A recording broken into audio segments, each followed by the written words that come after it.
I love a win. And that's because people just cannot pronounce my surname.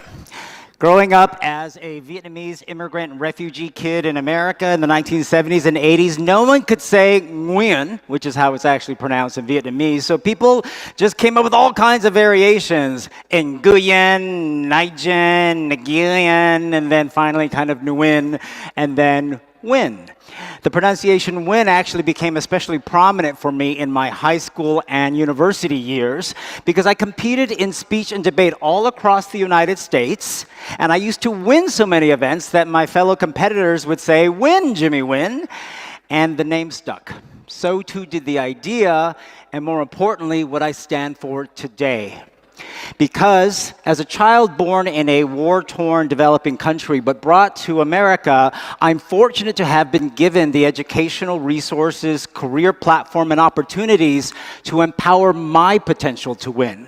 First, as an IP and digital technology lawyer for 21 years in the US, starting at the height of the internet Silicon Valley boom of the 1990s. And then second, as an early Bitcoin and blockchain leader starting around 2016, eventually becoming president of the global association, Bitcoin Association for BSV. And now, thank you, as an entrepreneur in tech and business projects globally. Along the way, however, I realized that part of my mission is also to help empower other people to win.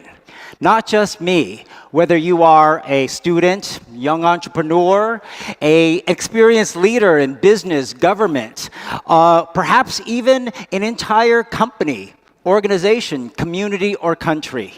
How do you empower your potential to advance, improve, succeed, and win for yourself? Well, that's why I'm here today to give a win speech. A new speech concept I conceived to invite global leaders, you'll hear some from more after me, to come share with you how to win in one chosen field, to give one win lesson they can articulate in 15 words or less, and share personal and professional stories to teach you how. I'm here to talk about where all true wins begin.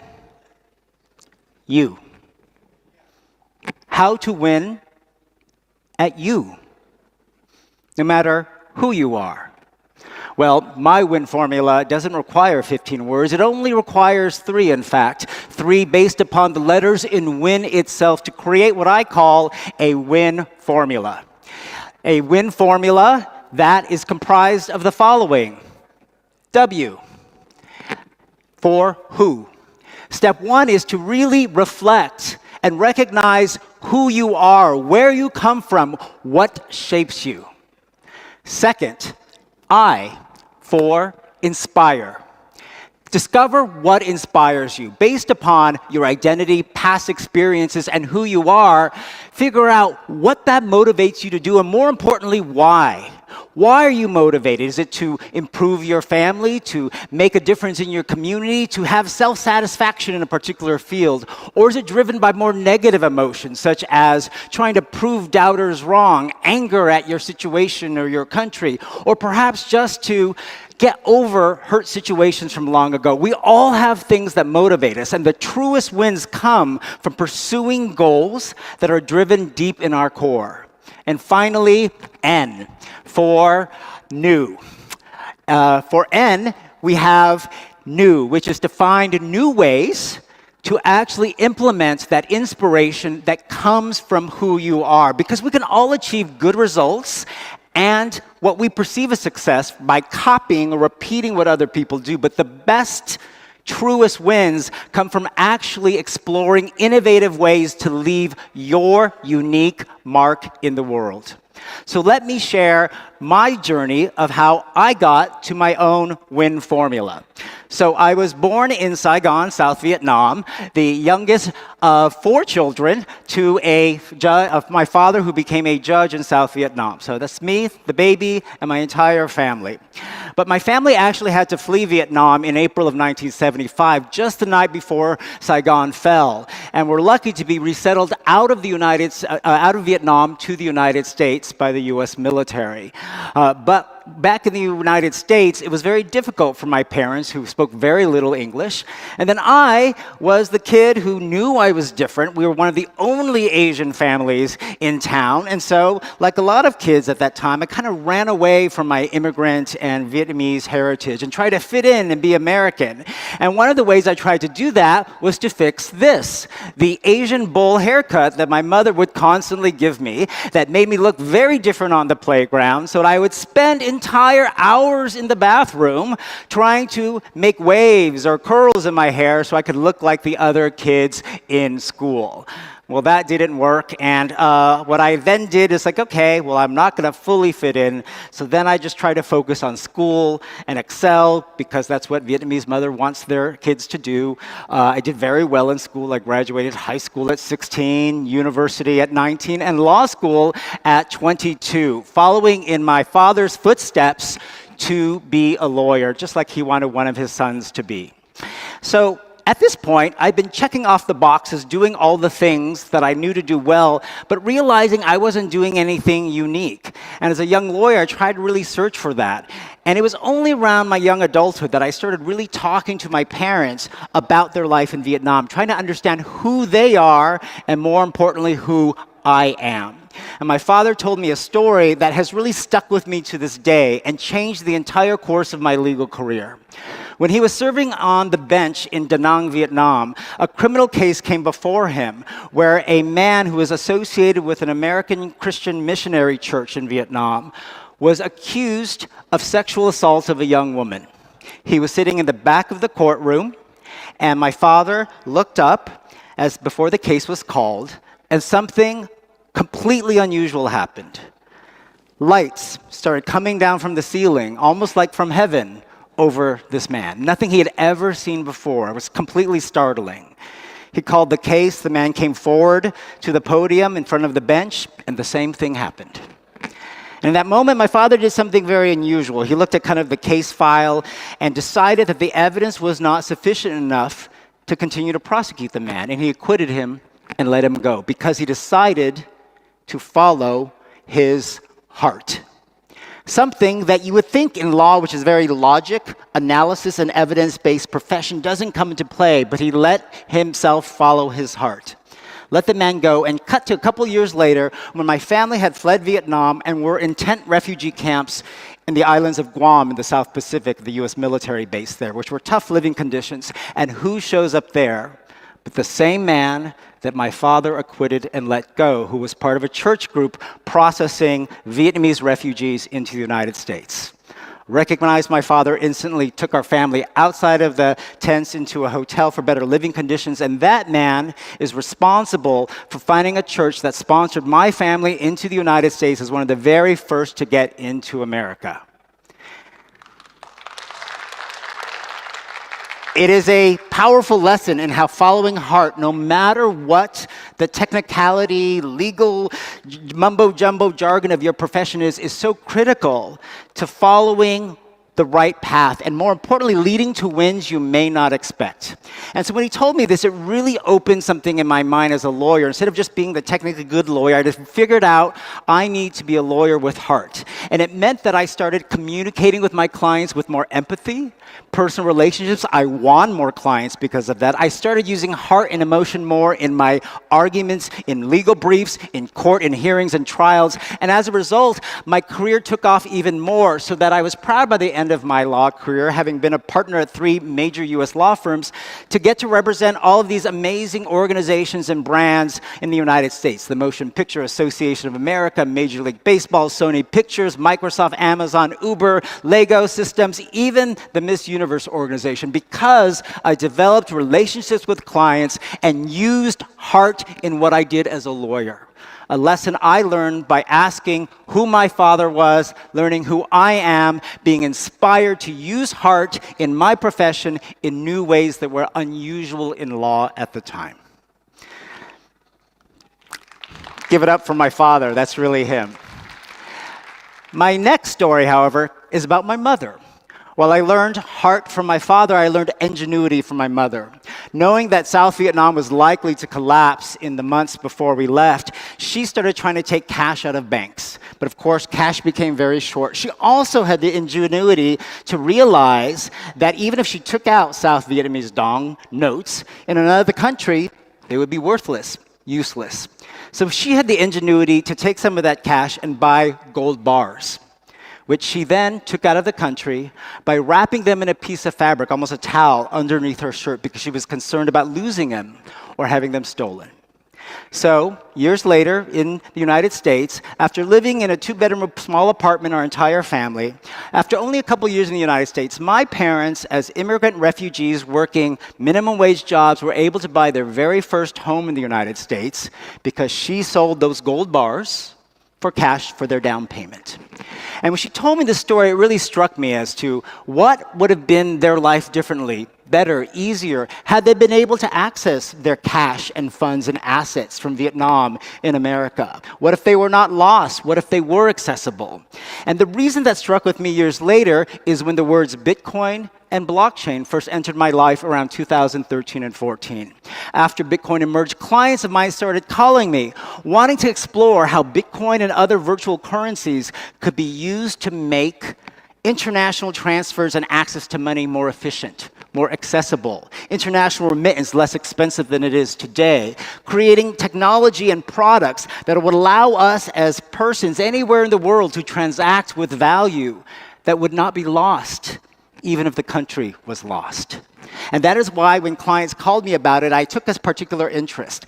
And it's not the only reason I left law, but it was a particularly motivating reason for why I finally decided to leave law partnership life in around 2016 to jump into the Bitcoin and blockchain industry, becoming CEO of one of the largest blockchain R&D firms in London for a while, and then becoming the president of the Global Bitcoin Association for BSV, a scalable competing chain of Bitcoin designed to make Bitcoin and blockchain used for good, where I traveled around the world, as you can see here, speaking, including here in Pakistan, to educate people about the power of Bitcoin, cryptocurrency, and blockchain to be used for something good, to create products so that people like my mother would not have to go find gold bars to take out of her country to save her money. A lesson I learned by understanding who she was, how that affected me, inspiring a belief in technology to find solutions to problems like this in a new way, the new era of Bitcoin. So that explains why I have been lucky to be invited back by the current government of Vietnam decades later to speak at their Future of Internet conference in Da Nang about the intersection of blockchain and internet protocol in the very city where my father acquitted that man decades ago. It's also why I believe that this leads you to be able to win at you, even if not a person. As organizations, companies, countries, we can ask, who are we supposed to be? What are we inspired to do with our company and organization? How can we do it in new ways? And therefore, this explains the name of my current business brand, Nguyen Global, trying to drive these new wins across the world with a combination of the lessons my parents taught me, innovation and inspiration to achieve new wins. So I am so excited to have developed an entire WIN network, partner companies, about 25 of them across the world, that deliver tech solutions in AI, blockchain, metaverse, investment, education, including companies here in Pakistan like the Career Institute, including regional partners like Ajad Labs with FutureFest and the Career Institute, to drive solutions that use technology and business to empower these same ideals. It's why I spend time in developing countries such as Vietnam, where I'm from, Nigeria, where I was last October, and here in Pakistan, because I believe in the necessity of empowering the potential of people to win. And last October, I took a delegation of about 10 friends, companies across the world, including Arzish Azam, the founder of FutureFest, to the government's Digital Nigeria conference in Abuja, Nigeria, in order to try and extend collaboration with Nigeria. And our goal, particularly with Arzish, Arzish is to actually try to find ways in which Pakistan and Nigeria businesses can collaborate with Kashifu Inawa, the Director General of the National IT Development Agency, because we recognize the countries are very similar in their demographics and their talent and their aspirations. What inspires them, which is to create opportunities using technology for your young generation to have more prosperity, and doing that in hopefully new ways. We'll see where that ends up, but I'm excited for those collaborations. So what am I doing now? As I'm continuing my current journeys, I have this WIN network, but I have a couple interesting new ventures among my portfolio of businesses. With my good friend and longtime colleague, Steve Shatters, who is the former CTO of the companies and technical team involved with the BSV blockchain, we have co-founded a new company called Zettium, which is using his idea to create a distributed computing infrastructure that will make AI inference and other emerging technologies that rely on computing power far more efficient and 90% less costly than it costs by using the big tech giants' cloud computing services.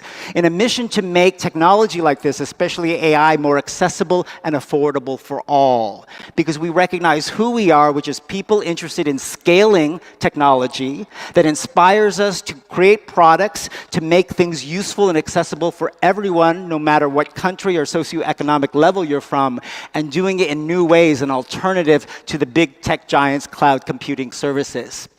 My second venture I'll conclude with, that I'm involved with, relates to Pakistan. It's with my friend Mohammed Salman Anjum, who's Pakistani and splits his life between Dubai and here in Pakistan. And he is the founder of a company I am proud to now be chairman of, a company called InvoiceMate. And the company uses blockchain technology in order to process the management of invoices, but also to power an invoice financing marketplace, which allows SMEs, small businesses, including here in Pakistan, the UAE, and more countries to come, to get cash faster on their unpaid invoices, because we have convinced banks, including about 8 here in Pakistan, some in the UAE, and soon to be Saudi Arabia, to offer lending pools, money, credit pools, to lend on those unpaid invoices, because our blockchain product can verify the integrity of the invoices faster and more accurately. This is using who we are, people interested in blockchain technology for good, inspired to create products that help his native country and other Middle Eastern and soon other developing countries in a new way, an invoice financing marketplace powered by blockchain and AI that has never been done before. So I'm excited to see where that leads, and I'm proud to be the chairman of that company. And of course, I have to thank Arzish Azam, who you'll be hearing from in a second, for his leadership in reflecting who he is, a young Pakistani entrepreneur driven by an inspiration to make more opportunities for the young generation of Pakistan, and doing so in new ways, such as the innovative ways that Future Fest is showing.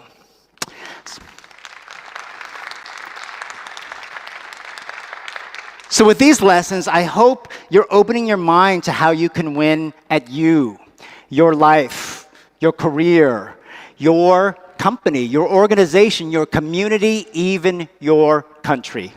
It all starts by recognizing who you are, discovering how that inspires you to take action that is meaningful, and finally, finding new ways to implement that vision.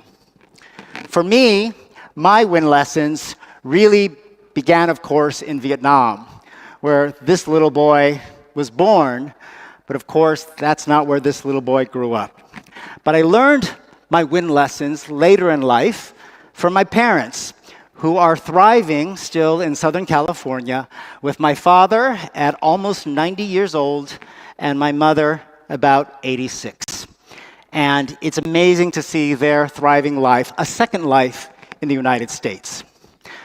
But the win lessons of my life and theirs really started in Vietnam, where they served, where they grew,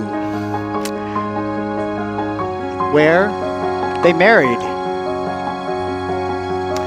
where they elevated, where they birthed a family. Children of hope. A new generation of Nguyen. A life together in one country but disrupted. And now it's time to take their lessons of yesterday and create a brighter tomorrow, a better world of Nguyen. Bye-bye.